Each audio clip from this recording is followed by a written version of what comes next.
We have a way of making meaning of things that happen to us. Some truly creative and distorted, might I add.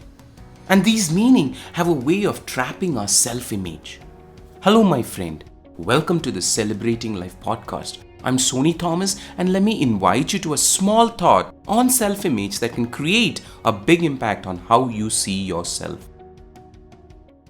Here is what I can say about self-image. My behavior is going to be based upon not how I see others, not how I see the job, not how I see my school, my friends, my teachers. It is going to be based on how I see myself. Self-image is the idea one has of one's abilities, appearance, personality. So when you look in the mirror, how do you see yourself? In this jungle, an injured pregnant lion was limping away from her attackers. Finally finding a safe place to give birth, she gave birth and soon dies. The newborn, confused, alone and scared, not knowing what to do, makes his way into a nearby field. And there he sees a herd of goats. So he begins to mingle with the herd of goats.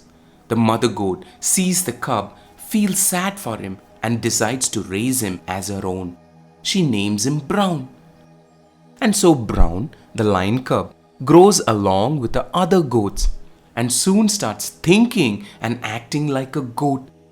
It would meh like a goat and even eat grass. However, Brown was never truly happy, for he always felt there was something missing. And secondly, the other goats would constantly ridicule him for being so different. They would say, "You're so ugly and your voice sounds so weird. Why can't you even bleat properly like the rest of us? You're a disgrace to the goat community."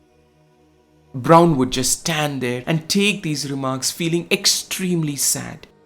Brown felt he was letting down the goat community by being so different and that he was a waste of space. One day, an older lion from a far-off jungle sees the herd of goats and decides to attack it. While attacking, it sees the young lion running away along with the other goats.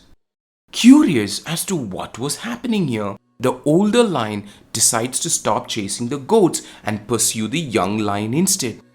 It pounces on Brown and growls, asking it why it is running away with the other goats.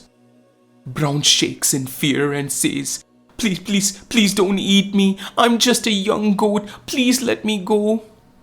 Upon hearing this, the older lion growls, "That's nonsense. You're not a goat. You're a lion, just like me." Brown simply repeats, I know I'm a goat. Please let me go." At this point, the older lion gets an idea. It drags Brown to a nearby river and asks him to look at his reflection. Upon looking at the reflection, Brown, much to his astonishment, realizes who he really was.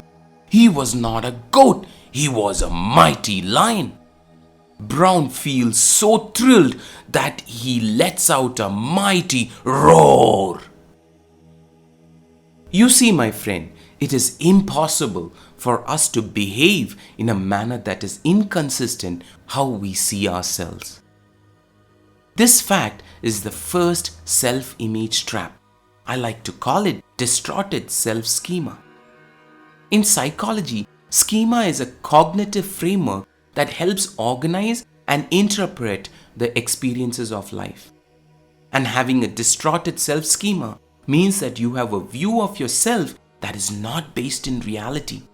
Meaning your interactions with the world is not based on reality, which is at the heart of your pain, failures, and dissatisfaction in life. So to boost your self-image, the first step definitely is to reflect on your self-schema and identify the distortion of reality. You can do this by seeking help from competent people like a parent, mentor, teacher, a wiser friend, or even a transition coach like me, who can hold the mirror for you like the old lion did for Brown. Let me get you started with self-reflection. Step 1 is to make a long list of everything that makes you who you are. the good, the bad, the ugly, and everything else in between. Step 2. Strike out 90% items on the list. Step 3. Review the 10% items left on the list. These are your most important items that make you who you are. Armed with this self-knowledge, you can now get in touch with reality to repair the distorted self-schema and boost your self-image. Looking forward to unpacking the second self-image trap in the next week's episode. See you soon, my friend. Until then, stay safe, stay blessed, and celebrate life.